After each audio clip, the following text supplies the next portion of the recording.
அருமையான கர்த்தருடைய பிள்ளைகளை, ஆண்டவர் இயேசுவின் வல்லமையுள்ள நாமத்தினாலே வாழ்த்துக்களை தெரிவிக்கிறோம்.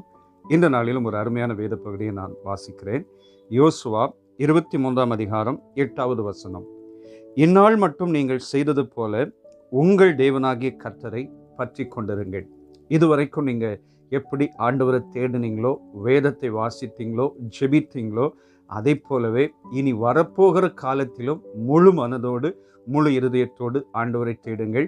நிச்சயம் நீங்கள் வேண்டிக் கொள்கிறதற்கும் நினைக்கிறதற்கும் மேலான அற்புதத்தை ஆண்டவர் செய்வார். முதலாவது அவரை தேடுவோமானால் எல்லாவற்றையும் ஆண்டவர் நமக்கு பிரதிபலனாக கொடுப்பார். சில நேரங்களில் சில தேவ பிள்ளைகள் தங்கள் அற்புதங்களுக்காக மாத்திரம் தேவனை தேடுவாங்க. அற்புதம் நடந்த பிற்பாடு ஆண்டவரை மறந்துடுவாங்க, ஜெபத்தை மறந்துடுவாங்க, சபைக்கு போகிறத மறந்துடுவாங்க. அப்படி இருக்கக்கூடாது. தேவன் செய்த அற்புதங்களை நினைத்து இன்னும் அதிகமாய் கர்த்தரை தேட வேண்டும். சிலருக்கு ஆண்டவர் ரொம்ப தேடிட்டு இருப்பாங்க. ஆண்டவர் ஒரு டைம் வச்சிருப்பாரு. இந்த நேரத்தில் என் பிள்ளைக்கு நான் அற்புதம் செய்ய போகிறேன் அப்படின்னு சொல்லி ஏற்ற காலத்தில் உயர்த்துகிறதற்கு ஆண்டவர் அவளோடு அந்த டைமை காத்து கொண்டே இருப்பார். அவசரப்பட்டு என்ன பண்ணிடுவாங்க, ஆண்டவரை தேடுகிறதை மறந்து முறுமுறுக்க ஆரம்பிச்சிடுவாங்க. எனக்கு இன்னும் காணான் கிடைக்கலையே, இந்த வனாந்திரத்தில் அலையிறேனே, ஏன் என்னுடைய வாழ்க்கையில் கொமட்டி காய்கள் இல்லை, கீரை இல்லை, தண்ணி இல்லை, ஒரு வனாந்திரமாக இருக்குது, ஆனால் காணான பார்க்கவே முடியலையே. இஸ்ரவேல் ஜனங்கள் சொன்னது போல இவங்களும் இங்கே புலம்ப ஆரம்பிச்சிடுவாங்க. நம்ம ஜாக்கிரதையாக இருக்கணும். ஏன்னு கேட்டால் தேவன் நமக்கு வைத்திருக்கிற திட்டங்களை சரியான நேரத்தில் கொடுப்பார். அது வரைக்கும் பொறுமையோடு காத்திருந்தால் நிச்சயம் இயற்கைக்கு அப்பாற்பட்ட அற்புதத்தை நம்ம பார்க்க முடியும். அவசரப்பட்டுட்டோம், முறுமுறுத்துட்டோம், சோர்ந்து போயிட்டோம், ஆவிக்குரிய வாழ்க்கையில் நம்ம வாழ்க்கை குறைஞ்சிச்சு அப்படின்னு சொன்னால் ஆண்டவர் மேலே தப்பு சொல்லக்கூடாது, அது நம்ம மேலே தான் தப்பு. அதனால தான் யோசுவா சொல்கிறாரு, மோசேயின் காலத்திலும் என் காலத்திலும் நீங்கள் கர்த்தரை தேடுனீங்க, இதுவரைக்கும் நீங்கள் கர்த்தரை தேடினது போல இனி வரப்போகிற காலத்திலும் கர்த்தரை பற்றி கொண்டிருங்கள். அந்த கர்த்தரை பற்றி கொண்டிருக்கிற ஒரு ஆசீர்வாதத்தை போல வேறு ஒரு ஆசீர்வாதம் இல்லை. கர்த்தரை பற்றி கொண்டால் அவர் நம்ம கூட இருப்பார்.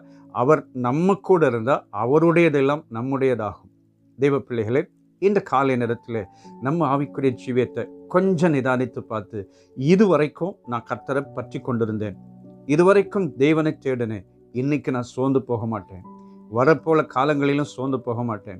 ஏன்னா வரப்போகிற காலங்கள் எப்படி இருக்குன்னு தெரியல. நிறைய போராட்டங்கள், பிரச்சனைகள் இருக்கலாம். ஆனால் அவைகளில் கர்த்தரோடு இருந்தால் கர்த்தர் நம்ம கூட இருந்து அப்பொழுதும் ஆண்டவர் இயற்கைக்கு அப்பாற்பட்ட அற்புதத்தை செய்வார். ஏனென்ற வனாந்திரத்திலே வழியை உண்டு பண்ணுகிற தேவன் நம்முடைய தேவன்.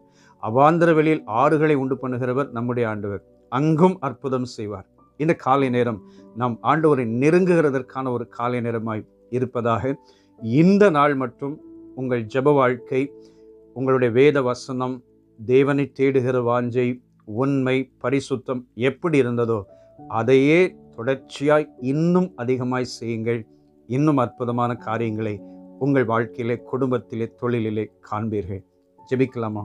வல்லமையுள்ள பிதாவே, நல்ல தேவனே, ஆண்டவரே, இஸ்ரவேல் ஜனங்கள் யோசுவாவின் காலம் வரைக்கும் முழு மனதோடு கர்த்தரை தேடினதை நாங்கள் பார்க்கிறோம். அதை போலவே நாங்களும் ஆண்டவரை யோசுவா சொன்ன வார்த்தையை நினைவு கூறுகிறோம்.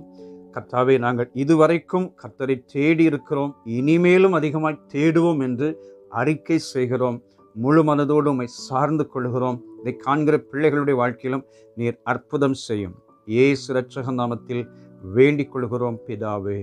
ஆமென், ஆமென். God bless you. Amen.